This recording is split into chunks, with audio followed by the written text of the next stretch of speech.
आता टॉप 9 मोठ्या राजकीय बातम्या बघूयात।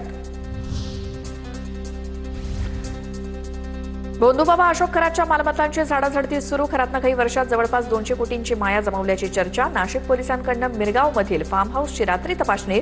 फार्म हाऊसवरती एक पिस्तूल देखील पोलिसांनी केली जप्त। भोंदूबाबा अशोक खरात प्रकरणी एसआयटीची स्थापना। तेजस्विनी सातपुते यांच्याकडे एसआयटीची जबाबदारी। 24 तारखेपर्यंत अशोक खरातला पोलीस कोठडी।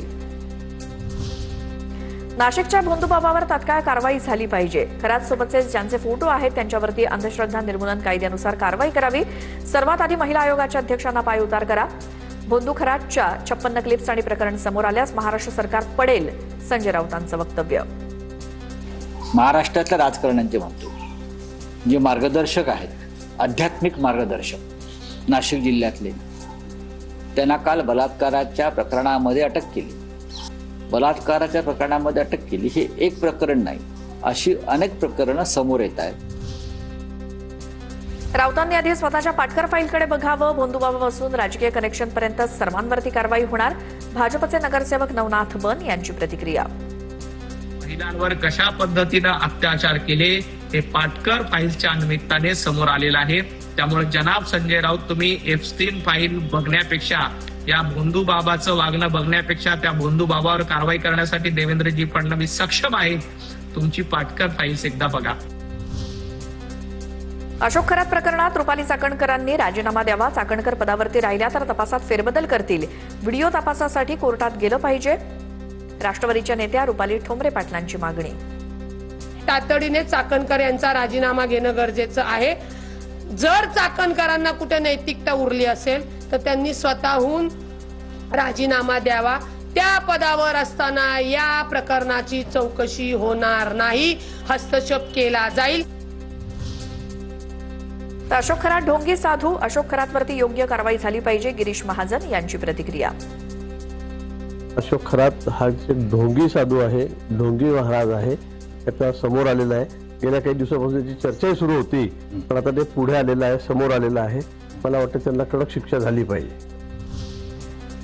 अशोक खरातनं चुकीचं काही केलं असेल तर कारवाई व्हावी। सकाळी जे पत्रकार परिषदेत सांगतात ते खरं असं समजू नये। नाव न घेता उदय सामंत यांची संजय राऊतांवर टीका।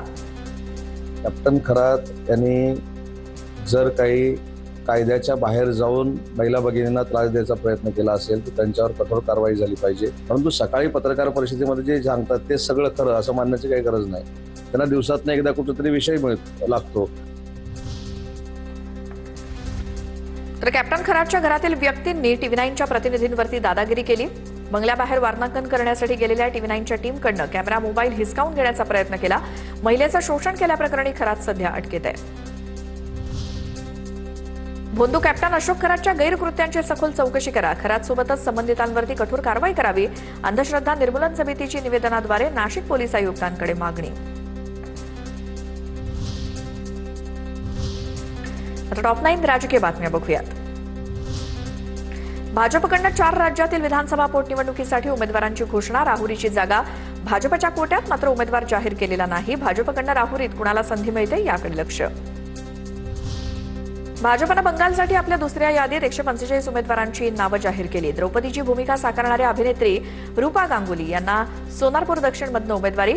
सुवेंदू अधिकारी यांचे धाकटे बंधू देवेंदू अधिकारी यांनाही आग्रा विधानसभा मतदारसंघातनं उमेदवारी। आसाम विधानसभा निवडणुकीसाठी भाजपकडनं 88 उमेदवारांची पहिली यादी जाहीर। कालच काँग्रेसमधनं भाजपात प्रवेश केलेले प्रद्युत बोरदोलोई यांना भाजपकडनं तिकीट जाहीर। मुख्यमंत्री हेमंता बिस्वा शर्मा यांना त्यांच्या जालुकबारी मतदारसंघातून उमेदवारी। तर काँग्रेसचे माजी प्रदेशाध्यक्ष भूपेन बोरा यांना विहपुरिया मतदारसंघातून उमेदवारी जाहीर। आमच्या आंदोलनानंतर बीडीडी वासियांना घरांच्या चाव्यांचं वाटप करण्यात आलं। घरांचं काम होऊन देखील चाव्यांचं वाटप केलेलं नव्हतं, आमदार आदित्य ठाकरेंचा आरोप। आमच्या आंदोलनानंतर बीडीडी नायगावला देखील चावी वाटप त्यांना करायला लागलं। आम्ही भाग पडला। जे 2-3 महिने काम पूर्ण होऊनही चावी वाटप होत नव्हता। समोरून चावी मारण्याचं काम चालू होतं, आम्ही चावी वाटप करून घेतला। हा फरक आहे। पनवेल महापालिकेच्या महिला आणि बालकल्याण समितीच्या सभापतीपदी नवनिर्वाचित नगरसेविका ममता म्हात्रेंची निवड। भाजप कार्यकर्त्यांनी ममता म्हात्रेंचं अभिनंदन केलं। महिलांच्या प्रश्नावरती भर देत काम करण्याचा व्यक्त केला निर्धार। कागदपत्र पूर्ण नसल्यामुळे पुणे पालिकेच्या भाजपच्या 2 स्वीकृत नगरसेवकांची निवड रखडली. भाजपकडनं 5 तर राष्ट्रवादी 2 आणि काँग्रेसकडनं 1 स्वीकृत नगरसेवकाची निवड. श्रीराम जन्मभूमी मंदिरात राष्ट्रपती द्रौपदी मुर्मू यांच्या हस्ते श्रीराम यंत्राची स्थापना. राष्ट्रपतींकडनं मंदिरात दर्शन घेऊन पूजा. राष्ट्रपती मुर्मू सध्या उत्तर प्रदेश राज्याच्या 3 दिवसांच्या दौऱ्यावरती आहेत.